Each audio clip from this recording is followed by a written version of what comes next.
What in the ever-loving chuff are Agile ceremonies? Unelected, unratified acting General Secretary of the Labour Party, David Evans, has taken inspiration from a thick of it script by the sounds of this.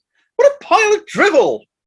In his strategic plans unveiled to Labour staff this week, some of whom it won't matter to anyway when around a quarter of them now face the axe, somehow have to make sense of this in order to succeed. All this because of the financial mismanagement of the Labour Party under Starmer and Evans' tenure. What happened to just making popular policies? Agile ceremonies. I had a vision of a vicar in gym gear when I first heard this. Athletic weddings, perhaps. Maybe it's Starmer, Evans, the right-wing front bench, and certain members of the NEC dancing in a circle and chanting around a cauldron. Is this how they resurrect the legacy of Blair, perhaps? Sounds a bit cultish. But no, apparently it's the new way of working for those surviving the cut at Labour HQ. David Evans' idea of leadership is to tell the remaining staff they need to work collaboratively in agile and multidisciplinary ways, that they need to adopt agile ceremonies, be empowered to make decisions and focus on rapid prototyping, deployment, and iteration. What the hell? Has he tripped over a dictionary and swallowed it?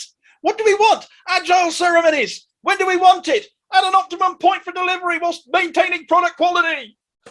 How do you convey this to local party members when they ask for help or advice? Iterate more. Deploy with more agility. What does it mean? Do you want us to perform somersaults as we post flyers through doors? This absolute travesty passing for advice is what Labour staffers have been told they must do in order to make up for the job losses faced by colleagues. Evans admitted the key driver was a need to achieve substantial cost reduction. No bloody kidding. Where's the money gone, Kieran Dave?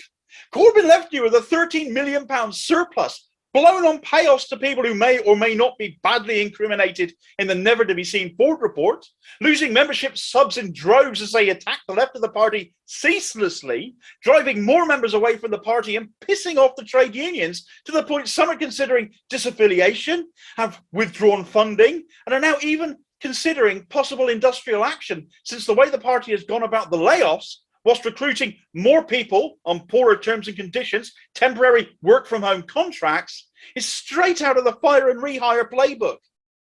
Reports last month were that the party was a single payroll away from bankruptcy. They're certainly going to need to be more agile with their spending if they're going to last much longer.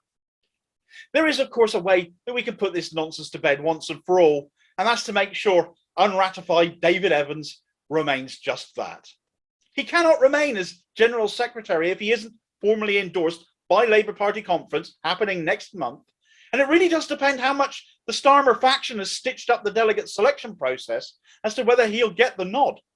A lot of people want him gone, not just over this latest hilariously bad, incomprehensible plan for the party going forwards, but as a result of his dictatorial instruction to CLPs around the country, walking all over the party rulebook, ordering them not to discuss things such as no confidence votes in him or Keir Starmer, but also blocking solidarity votes in the perpetually suspended Jeremy Corbyn, for which he and Starmer will never be forgiven.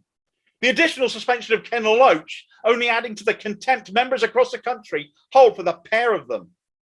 We can give Starmer and his regime currently running our party into the ground and into financial ruin a massive headache.